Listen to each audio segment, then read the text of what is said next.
Nakatayo si Andre sa harap ng altar, tuwid na tuwid ang katawan na parang tuod na binuhusan ng semento.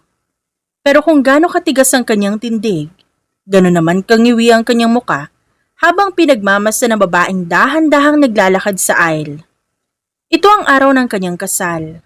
Ang araw na dapat sana ay puno ng romansa, luha ng kagalakan, at mariringal na bulaklak. Ngunit sa halip na bouquet ng mga sariwang rosas ang bitbit ng kanyang magiging asawa, isang buong hita ng pritong manok ang hawak nito. Masayang pinapapak habang humahakbang sa pulang alpombra. Ang mga bisitang imbitado, mga bigating personalidad, mga kasosyo sa negosyo, mga lolo't lola mula sa alta lipunan, at halos mamula na ang mukap sa pagpipigil ng tawa. Ang mga bulong-bulungan ay parang hanging gumagapang sa buong simbahan. Sa kabilang banda, si Andre, taimtim nang nagdarasal, na sana biglang bumuka ang lupa sa ilalim ng kanyang mamahaling sapatos at lamunin na lang siya ng buo. Sarap jombagin ni Akla. Sinayang ang gown? Mas bagay yata sa akin yan. Maarting bulong ni Andre sa sarili niyang isipan, habang matalim ang sulyap.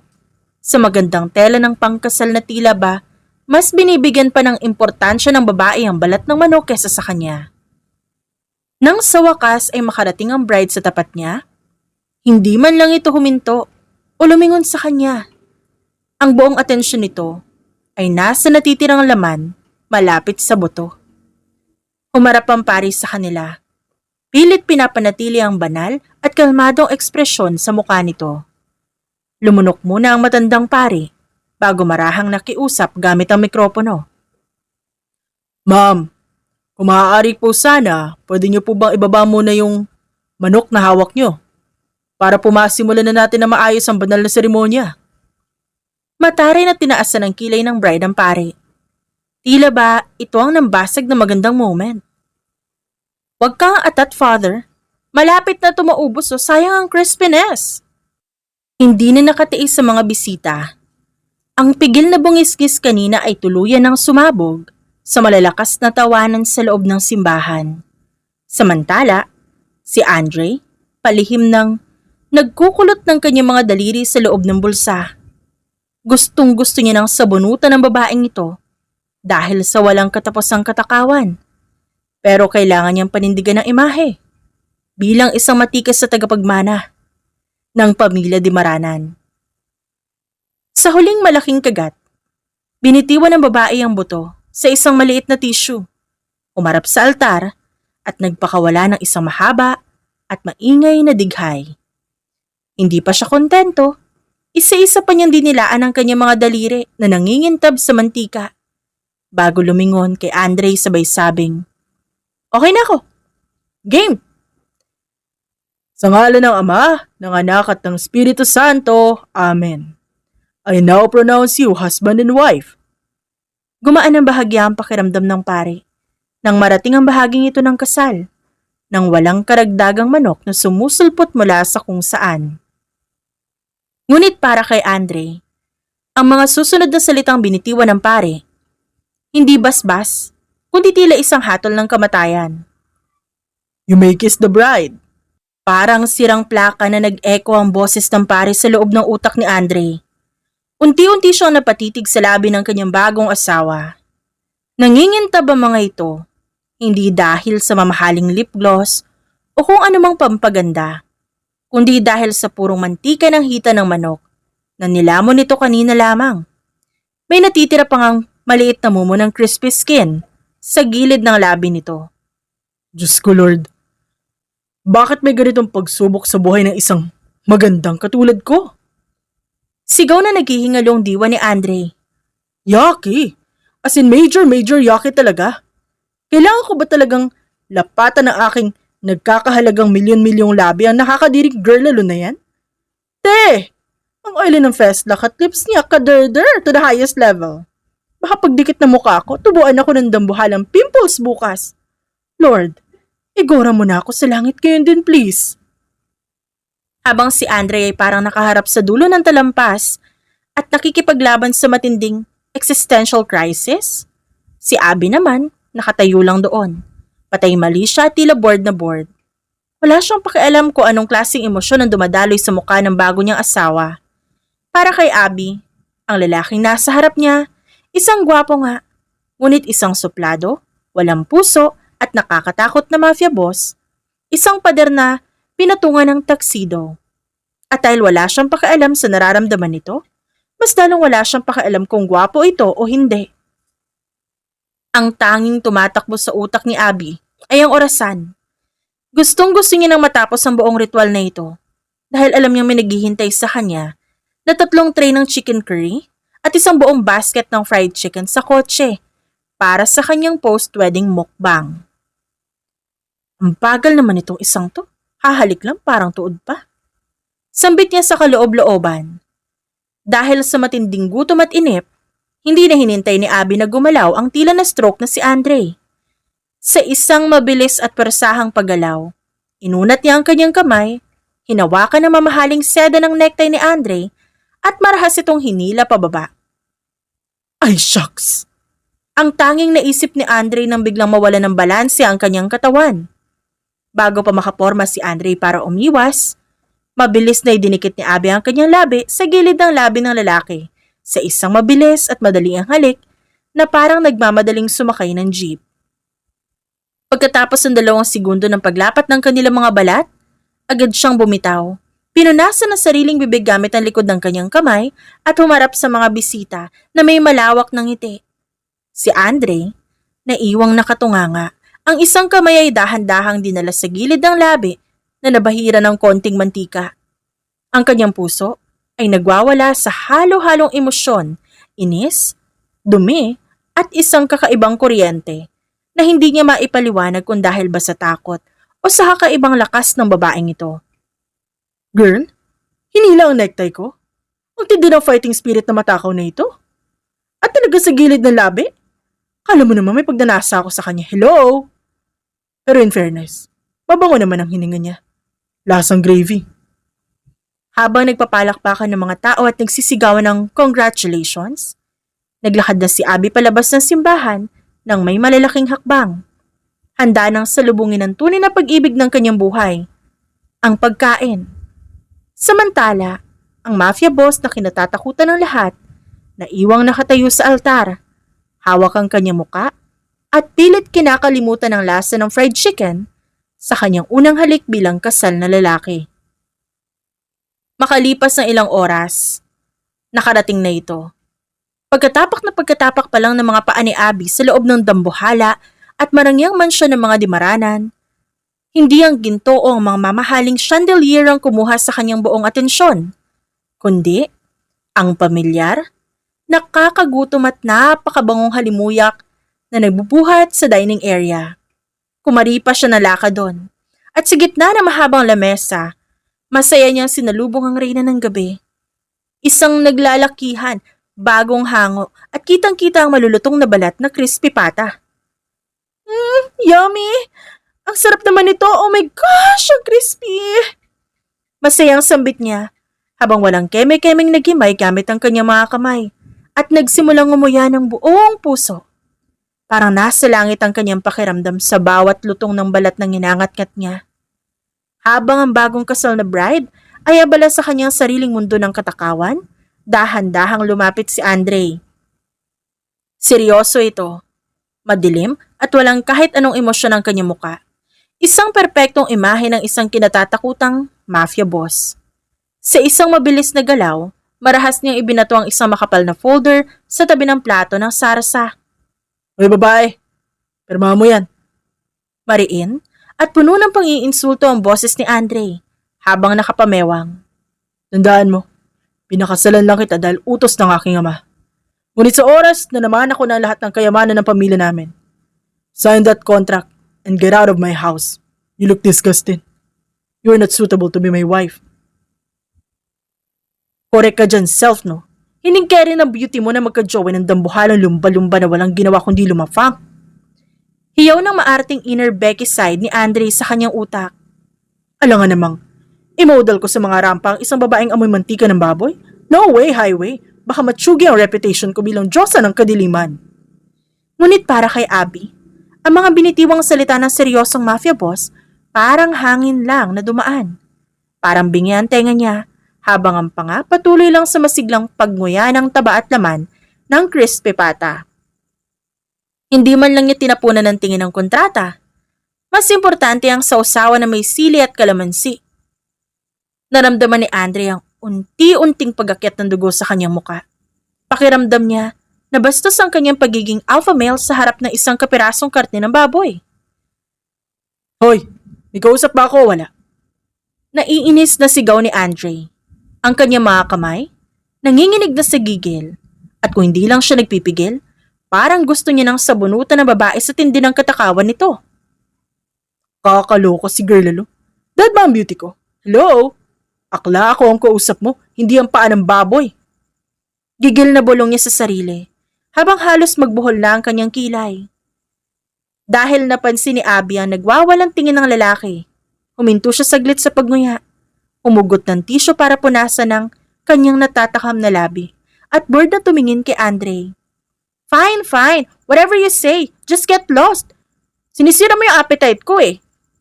Asik ni Abby, sabay kaway ng kamay na parang nagtataboy lang ng langaw, bago muling kumuha ng isa pang malutong na balat. Napanganga si Andre sa sinabi ng babae. Umirap siya ng pagkahaba-haba. Binalibag ang kanyang buhok na kunwari mahaba, at padabog na humakbang palayo. Padabog niyang sinara ang pinto ng kanyang silid. Iniwan si Abby na may hawak na namang panibagong buto. Ngunit sa likod ng galit ni Andre, may konting inis na hindi niya maipaliwanag. Isang kakaibang pakiramdam na sa unang pagkakataon, may isang taong mas interesado sa pagkain kesa sa takot na hatid ng pangalang di maranan. Sa halip na magmukmok o mag-isip ng mga madidilim na balak para sa kanilang organisasyon, pabalibag na inihagis ni Andre ang kanyang sarili sa kama. Ngunit lumipas ang ilang sandali, ang seryosong mukha ng isang mafia boss biglang napalitan ng isang excited na ngiti. Dumaos-dos siya pababa ng sahig at maingat na hinalughog ang pinakailalim ng kanyang kama. Mula sa madilim na sulok, hinila niya ang isang mamahalin, makintab, at itim na makeup train case. Inilapag niya ito sa tapat ng salamin at isa-isang binuksan ng mga tier. Naroon ang mga naglalakihang eyeshadow palettes na may kakaibang kinang. Ang mga mamahaling highlighters at ang mga lipstick na may iba't ibang shade mula ng sa kulay pula at nude hanggang meron pang iba, marami. Talagang kinuha niya na lahat ng kulay para masiyahan siya. Kinuha niya ang isang blending brush, tinaas ang kanyang baba at nagsimulang mag-contour ng mukha na parang may pambihirang presisyon. Sa bawat hagod ng brush, unti-unting lumalabas ang kanyang inner diyosa. Nang matapos niyang mailagay ang isang perpektong hagod ng highlighter sa kanyang pisngi, hinarap niya ang sarili sa salamin. Lumingon sa kaliwat kanan at marahang tinapik ang sariling mukha gamit ang dulo ng kanyang mga daliri. Wow! As in wow self! Ang ganda-ganda mo talaga! Walang halong kemikal. Walang-wala ang sinabi ng tabacho niya sa curves at looks mo. Pang Miss Universe ang atake ng festac natin ngayon, girl! Maarting bulong niya sa sarili habang ginagawa ang pinakamagandang pouting lips sa harap ng salamin. Napatigil ang mundo ni Andre nang may tumawag sa kanyang pangalan. Ang hawak niyang lipstick ay kamandag na muntik ng mabitawan. Mula sa labas ng pinto, narinig niya ang mabibigat at walang pakialam na yapak ng isang babaeng siguradong katatapos ng kumain ng crispy pata. Diyos ko, ang dambuhalang lumba-lumba paparating. Sa bilis ng isang profesional na karirista, kinuha ni Andre ang isang pack ng makeup remover wipes. Marahas na ikinalat ito sa kanyang muka para burahin ang bawat bakas ng glamour. At mabilis na isinipa ang makeup case pabalik sa ilalim ng kama. Sa loob lang ng ilang segundo, binalik niya ang kanyang malamig na seryoso at walang emosyong muka. Ang kanyang sikat na mafia boss look. Ngunit bago pa man siya makalapit sa pinto, narinig niya ang tunog ng susi mula sa labas. Malawak na bumukas ang pinto at iniluwan nito si Abby na may hawak pang tissue at may bakas ng sarsa sa dulo ng daliri. May palaklakan ng kwarto pa na nalalaman dyan. Arte mo. Reklamo ni Abby. habang tinatapon ng tisyo sa basurahan sa gilid ng walang pasintabi. Nung kailangan mo? Malamig at matigas na tanong ni Andre. Ang kanyang mga pangay nagngangalit, hindi dahil sa galit, kundi dahil sa medyo mahapdi pa ang mukha niya sa mabilisang pagbura ng make-up. Tawag ka ng daddy mo sa baba. Dami mong arte. May pakulong-kulong ka pa rito sa kwarto mo. Feeling mo prinsipe ka? Asik ni Abby sabay irap, bago tinalikuran ang lalaki. I heard you Asar na sagot ni Andre, habang pinapanatili ang kanyang baritonong boses, kahit na ang utak niya sumisigaw ng, aba, sumusobra ng bruhang to Lumingon si Abby. Ang kanyang mga kamay ay nasa bewang na ngayon. Aba, sinadya ko'y parinig sa'yo no? Naabala pa nga ako sa pagpunta rito sa taas Naistorbo mo yung chicken mukbang ko dahil sa'yo. Naiinis na reklamo ng dalaga. Tila ba ang pagkaantala ng kanyang pagkain ang pinakamalaking krimen sa buong mundo? At hindi na nakatiis pa si Andre. Ang kanyang pagiging mapang-asar biglang lumabas. Wow, sorry Naabala ko pa pala yung katakawan mo. Pero mag-ingat ka. Baka magkaroon ka ng buni kakakain ng manok araw-araw. Hinay-hinay din sa poultry. Namilog ang mga mata ni Abby. Ang kanyang muka biglang nagbago ng kulay mula sa pagkainis patungo sa purong galit. Anong sabi mo? Gusto mo ba talaga masaktan Sa isang iglap, parang isang gutom na leon na sumugod si Abby at sa sobrang bilis ng kanyang galaw, hindi man na nakailag si Andre. Malakas itong tinulak siya sa dibdib, dahilan upang mawala ng balanse ang lalaki at bumagsak ng patalikod sa malambot na kama. Ngunit hindi doon nagtapos ang gulo. Mabilis na sumampa si Abby sa ibabaw ng kanyang dibdib. Pinag-cross ang kanyang binti sa magkabilang gilid ng bewang ni Andre para ipindaw nito. Napahiyaw si Andre sa kanyang isip. Ramdam niya ang biglaang pagbaba ng hangin sa kanyang baga.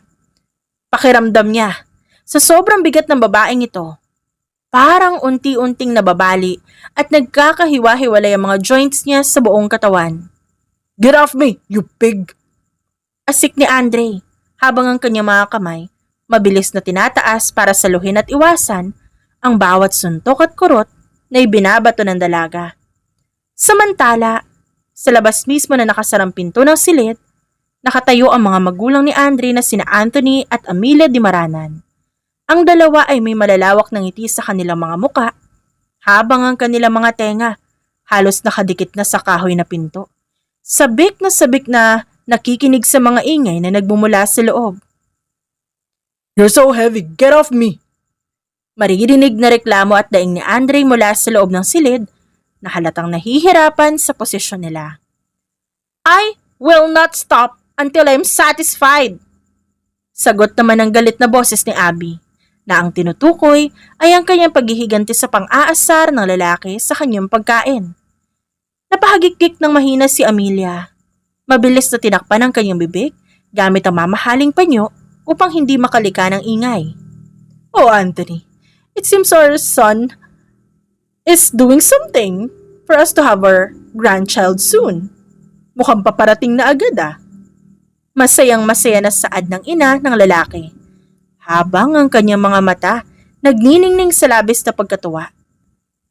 Napangiti na rin si Anthony, ang kanyang muka punong-puno ng garbo at tagumpay bilang pinuno ng pamilya. You are right, love. Our generation will extend widely and strongly. Napakabilis talaga ng anak natin. Ngunit biglang napahawak si Amelia sa kanyang dibdib. May konting pag-aalala na pumasok sa kanyang isipan habang naririnig ang kalabog sa kama at ang mga daing ni Andre. I'm just a bit surprised that our daughter-in-law is so wild. Baka pagurin niya ng husto ang anak natin at baka hindi kayanin ng katawan ni Andre ang ganitong klaseng determinasyon. Tinapik ni Anthony ang balikat ng kanyang asawa nang may buong kumpiyansa. It's fine, Amelia. Our son is a Di Maranan. He is strong, resilient, and capable of handling anything, especially a woman with that much fire. Sa loob ng kwarto, patuloy ang pakikipagbuno ni Andre para sa kanyang buhay sa ilalim ng bigat ni Abby. Walang kaalam-alam na ang kanyang mga magulang sa labas nagpaplano na para sa binyag ng kanilang magiging apo. Kinaumagahan, Ang dining area ng mansyon ng mga Dimaranan, balot ng isang kakaibang atmosphere. Nakaupo sa kabisera si Andre. Ngunit wala na ang nakakatakot at makapangyarihang aura ng isang mafia boss. Sa halip, mukha siyang isang pagod at depressed na panda. Ang kanyang dalawang matay pinaliligiran ng dambuhalang itim na bilog dahil sa puyat. At ang kanyang paa, tila naninigas habang walang emosyong humihigop ng mainit na kape. Higit sa lahat, tuwing gumagalaw ang kanyang katawan, lihim siyang napapapikit sa tindi ng kirot ng kanyang balakang. Pakiramdam ni Andre, talagang nagkahiwa-hiwalay na at tuluyan ng nabali ang mga buto niya sa ibabang bahagi ng katawan matapos siyang sakyan, ipin down at gawing punching bag ni Abby kagabi. Ang tindi ng bigat ng dambuhalang lumba-lumba na yan. Kala mo naman ay ikipagbuno ako sa isang wrestling champion. Kung alam ko lang na ganito kasakit sa katawan, sana nagpanggap na lang ako na himatay bago siya sumampa sa akin. Kakaimber na talaga. Nasira ang aking beauty sleep. Napansin ng kanyang amang si Anthony ang pagiging miserable. At tila ba hiningahan siya ng masamang espiritu at kitang-kita yun sa kanyang itsura. Binaba na matandang boss ang kanyang binabasang dyaryo at tumingin na may halong pag-aalala. Son, are you okay? It seems you lack sleep. Malalim at seryosong tanong ni Anthony. Bagaman sa ilalim ng kanyang boses, may konting panunukso. Binaba ni Andre ang kanyang tasa ng kape nang may panginginig sa kamay. Yes, Dad. I'm perfectly not fine. Because of someone, she kept me awake all night long. Mariin at tila nagngangalit na tugon ni Andre. Ang kanyang mga matay matalim na lumingon sa kabilang dulo ng lamesa. Ngunit ang tinutukoy niyang someone, kasalukuyang walang pakialam sa mundo. Nakaupo si Abby na parang walang bukas kung kumain ng natitirang crispy pata mula kagabi. Ang tunog ng malutong na balat ng inangat-ngat ito ay tila musika sa kanyang tenga, habang ang magkabilang pisngi puno ng pagkain. Ni hindi man lang ito nalingat na marinig ang paratang ni Andre. Mas mahalaga ang sarsa kesa sa mga huling hininga ng kanyang bagong asawa. Lumapit si Amelia, ang ina ni Andre, na may malawak at makahulugang ngiti sa kanyang labi. May bitbit siyang isang maliit na baso na naglalaman ng isang madilim, malapot at tila umuusok pang likido. Son, drink this. This is a special herbal tonic that can help you keep alive. At para na rin, mabilis na bumalik ang iyong lakas. Makahulugang sambit ni Amelia sabay abot ng baso sa tapat na mukha ng anak. Napakunot noo si Andre, ngunit dahil sa tindi ng pagod, ininom niya ito ng isang lagukan.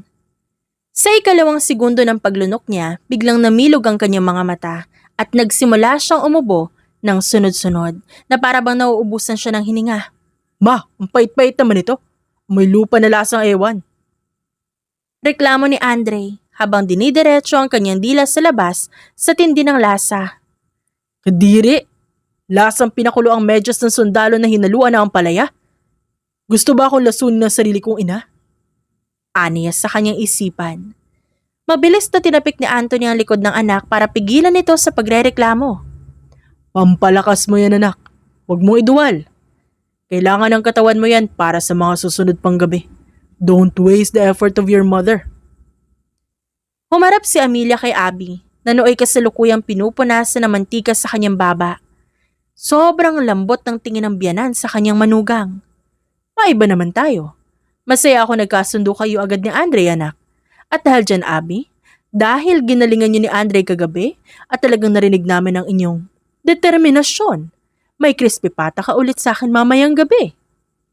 Magiliw na sambit ni Amelia habang pumapalakpak pa ng bahagya sa tuwa. Nang marinig ang salitang crispy pata, biglang nagliwanag ang mukha ni Abby. Halos maglaway ang kanyang labi sa excitement at mabilis niyang binaba ang kanyang tinidor. Talaga tita?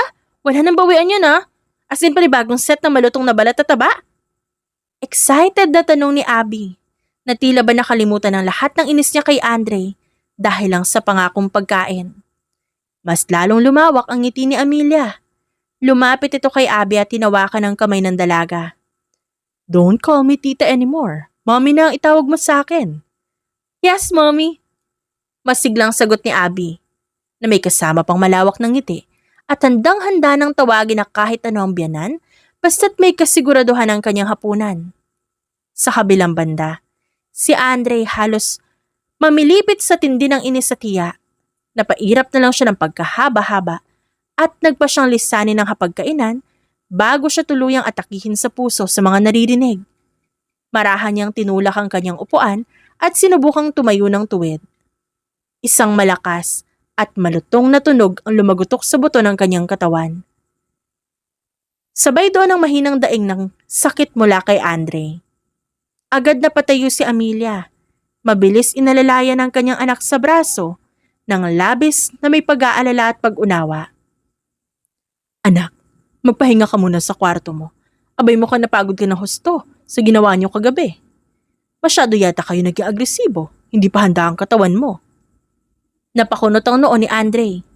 Ang kanyang mukha ay napuno ng pagtataka at inis habang napapahawak na rin sa sariling likuran.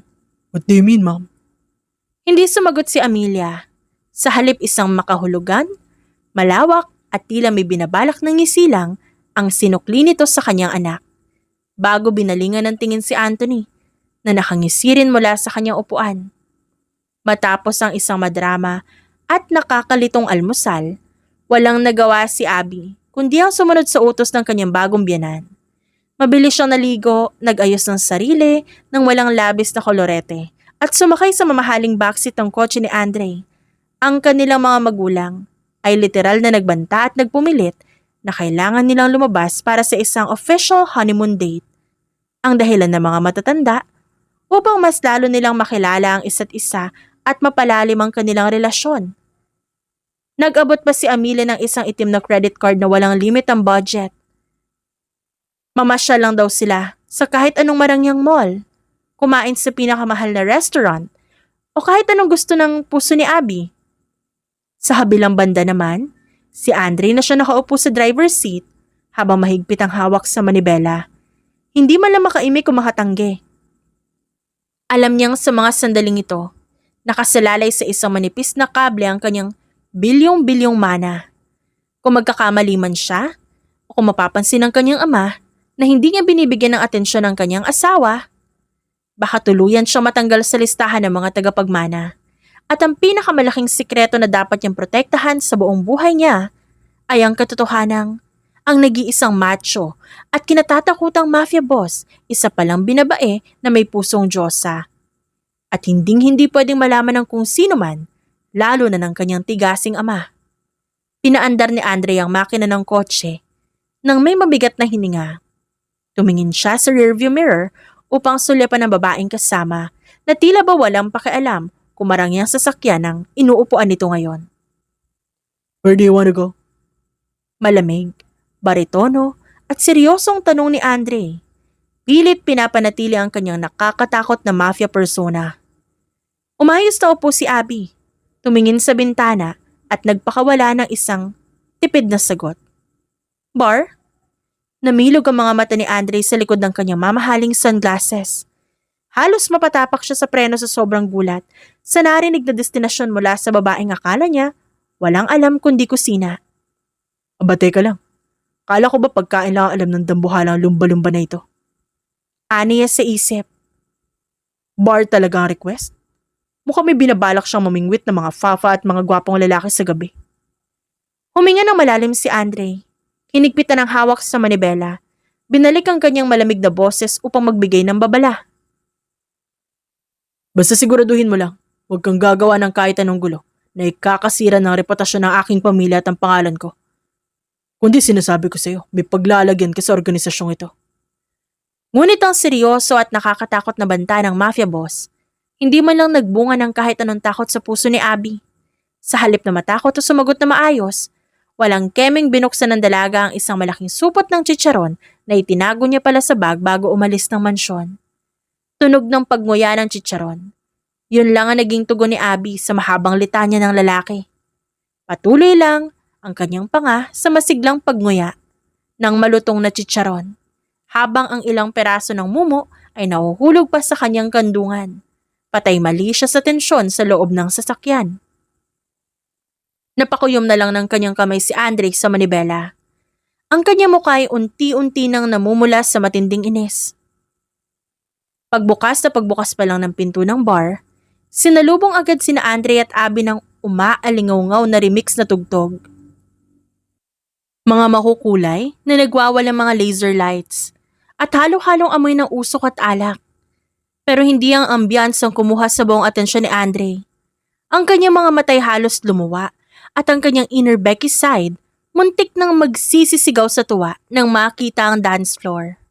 Naroon ang mga naglalakihang macho dancer na walang t-shirt, nangingintab sa pawis, at buong lakas na nagbubudot sa gitna ng entablado. Ngunit nang lingunin niya si Abby, laking gulat ni Andre na makitang halos maglaway na rin ito habang nakatitig sa mga pandesal o abs ng mga sumasayaw. Para ito nakakita ng bagong hango na crispy patas sa gitna ng dance floor, tulo laway at dilat na dilat ang mga mata habang sumasabay pa ang ulo sa indayog ng budots na kanta. Dahil sa labis na pagtitig ni Abby sa mga abs at hindi na tumitingin sa kanyang nilalakaran, aksidente niyang nabangga ang isang lalaking dumaan sa kanyang gilid at dahil nga sa taglay na bigat at solidong built ng katawan ni Abby, parang nabangga ng dambuhalang truck ang lalaki. Halos masubsob ito nang patpatin sa sahig, dahilan upang malaglag ang hawak nitong baso ng alak. Nang dahan-dahang tumayo ang lalaki, doon napansin ni Andre na armado ito at may nakasukbit na baril sa bewang. At may mga kasamang mukhang goons. Damn you, pig! Singhal ng lalaki habang pinapagpagan ng kanyang mamahaling jacket. Puno ng galit ang mukha nito. Sa isang mabilis na galaw, hinugot nito ang baril, diretsong tinutok sa noo ni Abby. Hindi mo ba ako kilala? Gusto mo ba mamatay ha? Agad na humakbang si Andre sa harap ni Abby. Binalik ang kanyang malamig at seryosong boses upang protektahan ang asawa at ang credit card ng kanyang daddy. Calm down, Brad. Ikinasa ng lalaki ang baril. Lalong nag-apoy ang mga mata nito. I don't care kung sino kayo. Mga bata, bugbugin yung dalawang yan. Ipakita niyo sa kanila kung sino ang kinatatakutan sa lugar na ito. Sumugod ang 5 armadong tauhan ng lalaki. Inihanda na ni Andre ang kanyang sarili para makipagbakbakan gamit ang natutunang martial arts bilang mafia heir. Mapapasabak ako dito ah. Ngunit bago pa makasuntok si Andre, isang malakas na ingay ang bumasag sa bar. Iniistorbo niyo yung panonood ko ng abs? Hindi si Andre. Lalong hindi ang mga goons ang nagwagi kundi si Abby. Sa isang kisap mata, nakita na lang ni Andre na lumilipad na ang mga goons sa iba't ibang sulok ng bar. Isang malakas na siko sa panga, isang solidong sipa na parang sipa ng kabayo sa tiyan ng ikalawa at ang pinakamalala. Binuhat ni Abby ang pinuno ng mga ito na parang sako ng bigas na ibinalibag sa lamesa. Walang isang minuto, bagsak at tulog ang 5 armadong lalaki sa sahig, habang si Abby humihingal pa ng bahagya. Pinapagpagan ang kanyang kamay at dahan-dahang pinulot ang nahulog niyang supot ng chicharon sa sahig. Si Andre, halos malaglag ang panga nito sa sahig sa tindi ng nasaksihan. Ang kanyang 2 kamay ay dahan-dahang itinakip sa kanyang muka habang nanginginig ang buong katawan sa takot. Hindi niya alam kung anong gagawin. Lumingon sa kanya si Abby. Blanko ang mukha habang sinusubo ang isang perasong chicharon. Oh, anong tinitingin-tingin mo dyan? Mag-order ka na ng chicken wings na gutom na ako eh. Daming istorbo oh, di mo ba nakita? Mabilis na tumango si Andre. Daig pa ang isang masunuring aso. Oo, sige. Abby, kahit 100 bucket ng chicken wings, i-order kita ngayon din. Habang ang buong bar ay abala sa panunumbalik ng normal na takbo ng musika, maayos ang ginawang pagpapakitang gilas ni Abby. Walang kaalam-alam ang bagong kasal na mag-asawa na sa pinakamadilim na sulok ng VIP lounge, may isang anino na kanina pa nakamasid sa bawat galaw nila, isang pares na mga matang puno ng inggit, poot, at nakatitig yun sa likod ng ulo ni Andre. Yun ay walang iba kundi si Andrew, ang pinsan ni Andre na matagal nang naglalaway sa posisyon bilang susunod na pinuno ng organisasyong Dimaranan. Para kay Andrew, si Andre ang isang malaking pader na humaharang sa kanyang mga pangarap. Ang hindi alam ni Andrew, Ang pinsan niyang kinatatakutan niya ay may pusong Diyosa. Ang tingin niya kay Andre isang matikas, walang puso at perpektong mafia heir na kailangan niyang burahin sa mundong ito upang siya ang umupo sa trono. This will be your end, Andre de Maranan. Ang pagiging tagapagmana ng pamilyang ito ay para sa akin lang. Ako lang ang nararapat. Marahan niyang kinasa ang kanyang mamahaling baril na may silencer sa ilalim ng mesa. Tinaas niya ang kamay, pinikit ang isang mata at binuo ang asinta. Dire-diretsong sa likod ng bungo ni Andre ang tama. Ang kanyang daliri ay dahan-dahang dumiin sa gatilyo. Eksakto naman sa sandaling yon, biglang tumayo si Abby mula sa kanyang kinauupuan. Walang ibang tumatakbo sa utak ng dalaga kundi ang matinding pagnanais na pumunta sa counter upang umorder ng panibagong round ng crispy pata at isang dosenong chicken wings. Dahil ramdam niya ang panunuyo ng kanyang lalamunan matapos manuntok ng 5 goons. Dahil sa kanyang biglaang pagtayo at sa laki ng kanyang belt, literal niyang naharangan ng linya ng paningin ni Andrew. Isang malakas at nakakabinging putok ng baril ang umalingaw-ngaw na sinundan ng basag na salamin sa likod ng bar. Sa isang iglap na balot ng matinding kaguluhan ng buong lugar, nagsigawan ng mga kababaihan, nagtakbuhan ng mga macho dancer pababa ng entablado, at kanya-kanyang tago ang mga tao sa ilalim ng mga lamesa. Ngunit sa gitna ng mesa ni na Andre, tila huminto ang ikot ng mundo. Hindi si Andre ang dumanak ang dugo sa sahig. Ang bala na para sana sa kanya, bumaon sa balikat ng nagulat na si Abby. Abby? Nanginginig ang boses na sambit ni Andre. Ang kanyang baritonong boses biglang napaos, nawala lahat ng kanyang maarting inner monologue at napalitan ng purong takot. Sinalo niya ang katawan ng babae, bago pa man ito tuluyang bumagsak sa madilim na sahig ng bar. Marahan niyang niyakap ang dambuhalang katawan ni Abby at sa unang pagkakataon, hindi niya naramdaman ang bigat nito. Ang tanging naramdaman niya ay ang init ng dugo na unti-unting bumabahid sa kanyang mamahaling taksido. Napadasal na lang siya. Napatingala si Abby, medyo namumuta ang kanyang labi pero ang kanyang mga matay na natiling dilat at may halong panghihinayang. Andre? Huwag kang magsalita. Girl, I mean Abby. Kaya mo yan. Huminga ka lang. Yung crispy pata ko, hindi ko na na-order. Saad ni Abby bago dahan-dahang pinikit ang kanyang mga mata dahil sa tindi ng shock sa katawan. Kahit isang buong baboy ibibili kita, huwag mo lang ako iwan.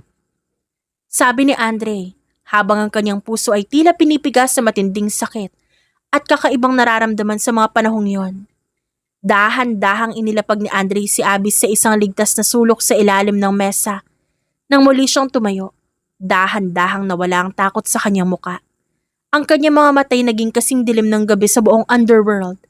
Lumingon siya sa direksyon ng VIP at doon niya nakita si Andrew na nakatayo, hawak pa rin ang baril, nakangisi ng nakakatukso dahil akala niya tapos na ang laban.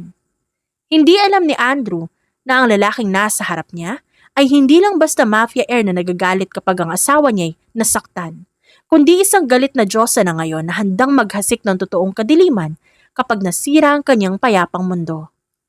Napakuyom ang mga kamao ni Andre hanggang sa magputukan ang kanyang knuckles.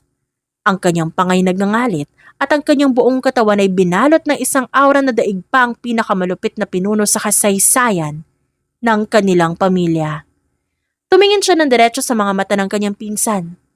I will kill you, Andrew. Hinding-hindi mo magugustuhan ang nangyari kapag ang isang magandang tulad ko ay napilitang maging halimaw. Aniya sa isip. At sa gabing yon, habang ang sirena ng mga pulis at ambulansya ay naririnig mula sa malayo, ang bar ay naging saksi sa pagsilang ng isang bagong muka ng takot. Matapos ang madugong engkwentro sa bar, at tila pang pelikulang pagwawala ng emosyon ni Andre, dinala agad si Abby sa pinakamalapit na pribadong ospital na pagmamay-ari ng kanilang pamilya. Laking pasasalamat ng lahat na sa braso lang ng dalaga tumama yon. Ngunit ang akala ni Andre na isang seryoso, madrama, at mapayapang pagbabantay sa tabi ng kama ng kanyang naghihingalong asawa, mabilis na naudlot. Dahil imbes na maging isang protective at seryosong mafia boss, pakiramdam ni Andre naging isa siyang ganap na babysitter sa isang dambuhalang sanggol na walang ibang alam kundi utusan siya. Magdamag siyang hindi nakatulog, nakaupo sa tabi ng hospital bed, habang may hawak na disposable platito at isang pares ng chopstick. Isa pa, asik ni Abby, habang nakasandal ang likod sa mga unan. Ang kanang balikat ay may makapal na benda, habang ang kanyang panga walang kapagwaran sa paggalaw. Napasimangot si Andre, ang kanyang mukay puyat na puyat, at ang kanyang inner Becky side sumasakit na yung bangs niya sa kaartehan ng pasyenteng ito. Ngumuya muli si Abby ng mabuti. Pinikit ang mga mata habang ninanamnam ang alat at lutong ng karne sa loob ng malamig na kwarto ng ospital. Ang kanyang muka parang nakarating sa langit sa sarap. Sarap talaga nito. Gusto ko pa. Magiliw na sambit ni Abby habang ang laman ng kanyang bibig ay punong-puno pa. Lumingon siya kay Andre na may kasamang malawak na ngiti. Alam mo, parang gusto kong palaging nababaril para palagi ako may ganitong pa-shrimp at crispy pata mula sa mommy mo. Namilog ang mga mata ni Andre sa narinig. Muntik niyang mabitawan ng platito sa sobrang kabaliwan ng lohika ng kanyang asawa. Stop saying that. Huwag ka magsalita ng ganyan. Asar na wika ni Andre. Pilit pinabababa ang boses kahit na sa utak niya gusto niyang mag-hysterical. Bakit? Ginugutom ba kita? Ikaw na nga lagi umuubos ng pagkain ko sa ref. Di ka pa rin marunong makontento. Hindi niya na alam ang gagawin. Nasistress na ang beauty niya. Tinignan lang siya ni Abby ng mataray. Patay mali siya pa rin sa galit ng lalaki. So masarap ang luto ng mami mo eh. Ano magagawa ko? Saka tagapagmana ka naman ng mafia, di ba? Marami kayong pera. Kaya mo akong buhayin. Kahit 3 baboy pa ubusin ko araw-araw.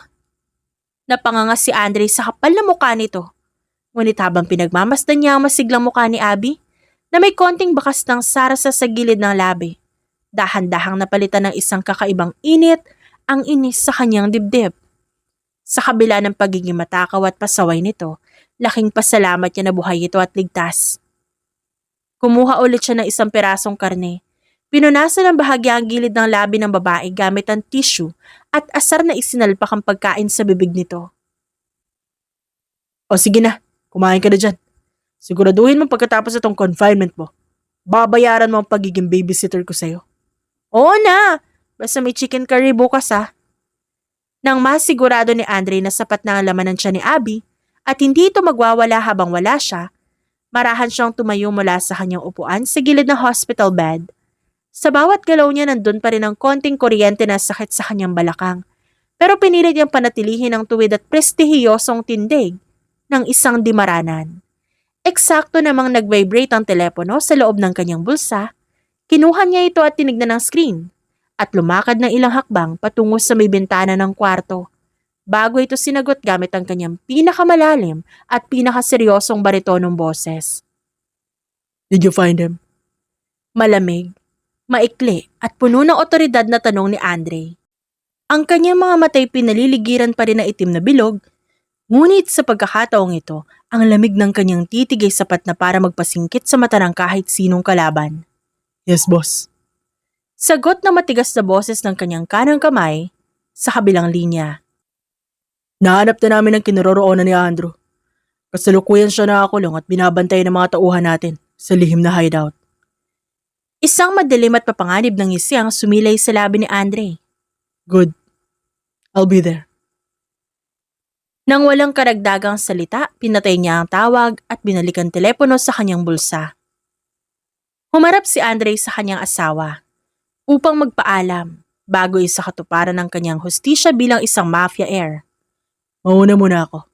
May mahalaga akong kailangan sikasuhin at gagawin.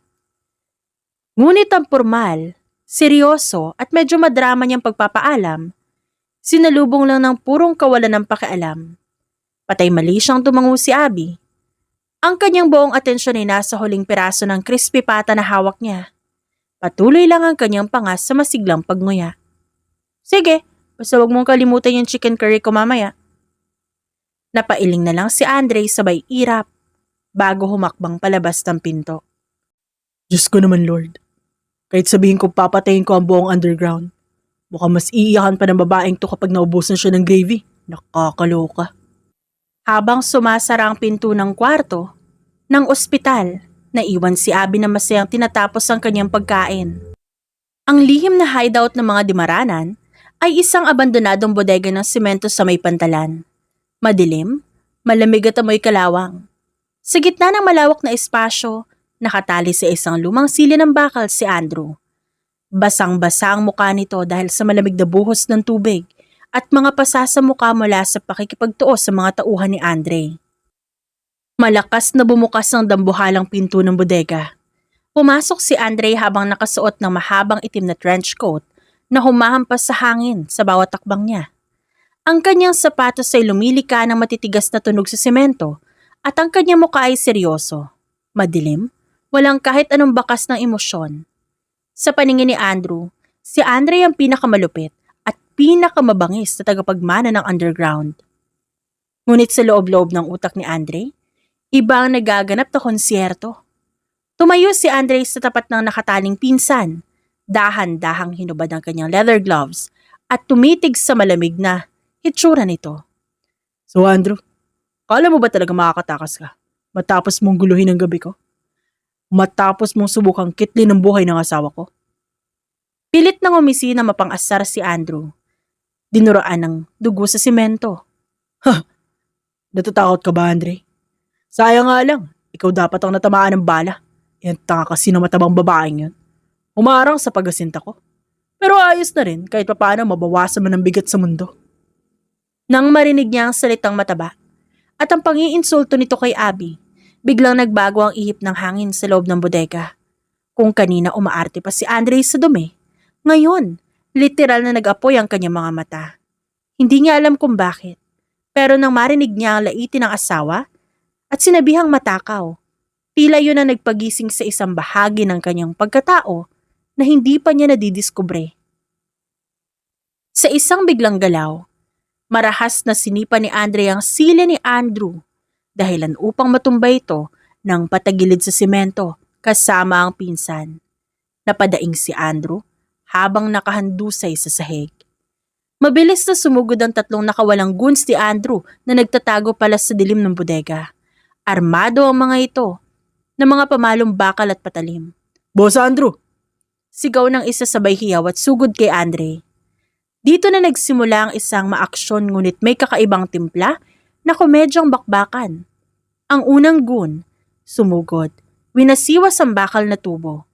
Sa pambihirang bilis na tila ba sumasayaw ng ballet, mabilis na lumiyad si Andre pababa.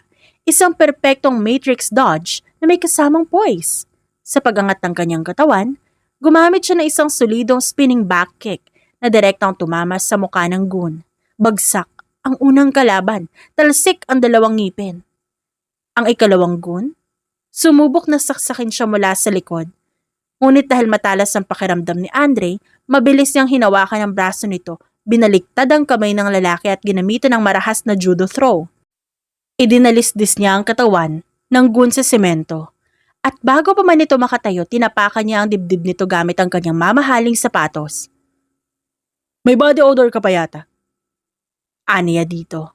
Ang huling goon ay natakot sa nakitang bagsik ng mafia boss. Kaya naglabas na ito ng baril. Ngunit bago pa man ito maitaas ang armas, mabilis na hinubad ni Andre ang kanyang trench coat, pinaikot sa hangin na parang kapa ng isang matador at inihagis ng tumpak sa mukha ng lalaki. Habang bulag ang goon sa loob ng coat, sumugod si Andre, nagpakawala ng sunod-sunod na uppercut at isang napakalakas na sipas sa pagitan ng mga hita ng lalaki. Napaluhod ang huling goon habang nalilisik ang mga mata sa tindi ng sakit, bago tuluyang bumagsak ng walang malay. Hingal na hingal si Andre, bahagyang inaayos ang nagulo niyang buhok habang tinitignan ng tatlong tumba-tumbang kalaban. Lumingon siya kay Andrew na kasalukuyan pa ring nakatali sa natumbang silya. Tulala at di makapaniwala sa bilis at bagsik ng kanyang pinsan. Hindi alam ni Andrew na ang bawat suntok at sipa ni Andre ay may kasamang galit ng isang Diyosang naantalang skincare routine. Dahan-dahang lumapit si Andre. Tinayo ang sila ni Andrew gamit ang isang kamay at tinawakan ang panga nito ng napakahigpit. Makinig ka sa akin, Andrew. Ang trono ng pamilyang ito, sa'yo na kung gusto mo, wala akong pake. Pero ang asawa ko, ang babaeng bumaril sa puso ko nang dahil sa katawan niya. Kapag ginalaw mo siya ulit, sisiguraduhin kong hindi lang semento ang babagsakan mo. Ipapalamon kita sa mga buwaya ng buhay. Naintindihan mo? Nanlaki ang mga mata ni Andrew sa takot. Mabilis na tumango habang nanginginig ang buong katawan. Sa unang pagkakataon, nakita niya ang totoong demonyo sa likod ng mga mata ni Andre. Binitiwan ni Andre ang mukha ng pinsan. Kinuha ang tissue sa kanyang bulsa para punasan ang kanyang kamay at tumalikod na. 5 buwan ang mabilis na lumipas matapos ang madugong insidente sa bar. Dahil sa pagtataksil at pagtatangkang pagpatay ni Andrew, tuluyan na itong tinakwil at pinatalsik ng pamilya de Maranan mula sa organisasyon. Bilang pinakamalupit na parusa, pinatapon ito sa malayong bahagi ng India upang magtrabaho sa isang liblib na paggawaan ng tela nang walang kahit isang singko. Dahil dito, si Andre na ang opisyal, nag-iisa at hindi na matitinag pang tagapagmana ng buong mafia empire. Sa gabing ito, ang dambuhalang mansyon ng mga de Maranan nagniningning sa karangyaan, isang marangyang pagdiriwang na inilunsad para sa kanyang opisyal na proklamasyon. Naroon ang pinakamalalaking pangalan sa underground, mga mamahaling alak at syempre isang buffet table na halos lumaylay ang mga panga sa dami ng handang pagkain. Congratulations anak, ang gwapo mo sa suot mong tuxedo ngayon. Masayang bati ng kanyang inang si Amelia sabay halik sa kanyang pisngi. Keep our organization safe, son. Nasa iyong mga kamay na ang kinabukasan ng ating pamilya. Seryoso at puno ng garbo na paalala ng kanyang amang si Anthony. Humarap si Andre sa kanyang mga magulang. Tinama ang pagkakaboto ng kanyang mamahaling tuxedo jacket at nagpakawala ng seryoso at baritonong boses. Rest assured, Mom, Dad. I will keep our organization safe. Walang sino man na makakatibag sa atin.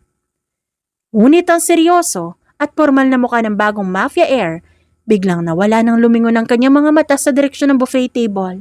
Doon nakatayo ang asawang si Abby. Ang babae, mukhang blooming sa kanyang suot na emerald green dress. Ngunit hindi ang maganda nitong mukha ang nakakuha ng pansin ni Andre, kundi ang katotohanang may kausap itong isang lalaki na matangkad, gwapo at mukhang modelong negosyante na todo ang ngiti habang kinakausap ang kanyang asawa. Si Abby naman ay may hawak na platito ng pagkain, tumatango at tila seryosong nakikinig dito. At sa isang iglap, nakaramdam si Andre ng biglang pag-iinit ng kanyang muka, isang kakaiba, mabigat at hindi maipaliwanag na pakiramdam ang sumiklab sa kanyang dibdib. Selos? Selos ba ito? Hindi na nakatiis si Andre. Humingi siya ng paumanhin sa kanyang mga magulang at humingi ng excuse. Mabilis ngunit may poise ang hakbang na tinungo ni Andre ang direksyon ni na Abby. Eksakto naman bago makahirit ang lalaki, biglang sumingit si Andre sa pagitan nilang dalawa. Gamit ang kanyang matigas na balikat, marahas niyang binangga ang gwapong negosyante patabi dahilan upang halos mawalan ito ng balanse. Hey, woman. Tawag ni Andre kay Abby, gamit ang medyo pasigaw at asar na boses. We also have chicken pastel over there. Eat more. Huwag ka makipag-usap sa kung sino-sino dyan. Baka masira yung lasa ng laway mo. Napaatras ang gwapong lalaki. Halatang natakot sa madilim na titig ng mafia boss, kaya mabilis na nagpaalam at umalis. Tumingin si Abby kay Andre. Binaba niya ang kanyang platito na may natitira pang pagkain at sa unang pagkakataon sa loob ng 5 buwan. Walang bakas ng emosyon ang kanyang muka. Seryoso at malalim ang kanyang mga mata habang nakatitig sa nag-aalalang muka ng lalaki. Can we talk, Andre? Privately? Seryoso at mababa ang boses na pakiusap ni Abby. Napatigil si Andre. Ang kanyang maarting inner monologue biglang natahimik. Napataas ang kanyang kaliwang kilay sa tindi ng pagtataka. Bihirang-bihira niya makitang ganito kaseryoso ang kanyang asawa na parang may malaking bagay ito natuklasan na pwedeng magbago sa kanilang dalawa. Okay, let's go to the terrace. Habang naglalakad ang dalawa patungo sa tahimik at madilim na bahagi ng mansyon, lumalakas ang kabog sa dibdib ni Andre. Hindi niya alam kung dahil ba ito sa selos na nararamdaman niya kanina o sa kaba kung anong gustong sabihin ng babaeng umaagaw sa kanyang puso sa bawat subo nito ng manok at crispy pata. Ang simoy ng gabi sa malawak na terrace ng mansyon ay napakalamig. Ngunit ang tensyon sa pagitan ni na Andre at Abby tila umuusok sa tindi ng init. Nakasandal si Abby sa pasimano ng balkonahe. Ang emerald green yung dress ay sumasayaw sa hangin. Kailan tayo magsasign ng divorce paper? Walang emosyon na tanong ni Abby. Diretso ang tingin sa mata ng lalaki. Saglit na natigilan si Andre. Parang may dambuhalang yelo na dumaan sa kanyang buong katawan na sinundan ng isang matinding saksak sa kanyang dibdib. Ang kanyang mga kamay, dahan-dahang napakuyom sa loob ng bulsa ng kanyang tuxedo hanggang sa magputukan ng kanyang mga knuckles. You want to divorce me? Napataas ang kaliwang kilay ni Abby. Huwag mo sabihin na kalimutan mo. Nagkapirmahan tayo ng kontrata sa unang gabi natin dito. Ang sabi mo kapag nakuha mo na ang trono at namana mo na yung kayamanan sa pamilya mo, maghiwalay na tayo. It's time to get divorced. Saka, di ko naman talaga ginusto yung kasal na to. Napilitan lang ako kasi yun ang gusto ng magulang natin. At sige, aminin ko, dahil din sa walang katapusang supply ng crispy pata. Hindi na nakatiis si Andre. Hinugot niya mula sa loob ng bulsa ang tila ba hinanda niyang lukot-lukot na folder na orihinal na kopya ng kanilang prenup at divorce contract na pinirmahan nila buwan na ang nakakalipas. Sa harap ay nagulat ang mga mata ni Abby. Marahas at sunod-sunod na pinunit ni Andre ang papel. Ang mga piraso nito nagliparan na sa hangin na para bang confetti ng isang natapos na laro. It's done. Wala nang kontrata. Kung may parusa man mula sa batas ng pamilya o sa ama ko dahil sa hindi pagsunod ng pinagkasunduan, I will pay for it. Ako ang haharap sa lahat. Napairap na lang si Abby, crossed arms habang nakatingin sa piraso ng papel sa sahig. Ano namang drama yan, Andre? Di ba nung una kating-kati ka na lumayo sa akin, halos diring-diri ka na didikit yung balat mo sa akin, tapos ngayon mapapunit-punit ka pa nalalaman dyan. Can't you see? I fell in love with you. Napatigil si Abby. Pagkatapos ng 2 segundong katahimikan, bigla siyang nagpakawala ng isang malakas at nakakatuwang tawa. Fell in love with me? Ikaw? Sa akin? Dahil sa tawa ng babae, nakaramdam ng matinding pagkapahiya si Andre. Ngunit bago pa man siya makatalikod para mag-walk out, marahan at dahan-dahang lumapit si Abby sa kanya. Sa bawat takbang ng babae, walang nagawa si Andre, kundi ang dahan-dahan ding mapaatras hanggang sa sumadsad ang kanyang likod sa malamig na pader ng terrace. Alam ko, sikreto mo, Andre. Bakla ka, di ba? Kaya wag mo akong biruin o paglaruan ng ganyan. Parang may dambuhalang kanyo na sumabog sa utak ni Andre. How did you know? Napairap naman si Abby. Binitawan ang pagkakalapit ng kanilang muka at humakbang ng bahagya pabalik. Kitang-kita ko kaya yung palihim mong pagmamakeup sa kwarto mo gabi-gabi. Ang ganda nga ng blending ng eyeshadow mo tsaka sa bar, kala mo hindi ko nakita at napansin yung paglalaway mo, yung pagtingin-tingin mo sa mga abs ng mga macho dancer na nagbubudots. Kitang-kita ng 2 mata ko, Andre. Tuluyan nang namula ang buong muka at leeg ni Andre sa matinding pagkapahiya. Napaiwas siya ng tingin. Hindi alam ko saan itatago ang kanyang muka na huling-huli sa akto. Lumambot ang ekspresyon sa muka ni Abby. Habang siya lumapit muli at marahang tinapik ang kanyang kamay sa balikat ng lalaki. Puno ng unawa. Alam ko naman matatanggap ka ng parents mo kahit bading ka. Nakita mo naman kung paano mo pinagtanggol yung pamilya natin laban kay Andrew, di ba? You are strong, fierce, and more than capable to be the next mafia leader. Kaya yakapin mo yan sarili mo, Andre, and I will set you free para magawa mo kung anong gusto mo sa buhay. Nang marinig niya ang salitang set you free, parang may kung anong natapos sa pasensya sa loob ni Andre.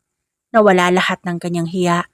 At sa isang mabilis, marahas at makapangyarihang galaw, inunat niya ang 2 kamay, marahas na hinapit ang bewang ni Abby pabalik sa kanyang katawan. Nagdikit ang kanilang dibdib.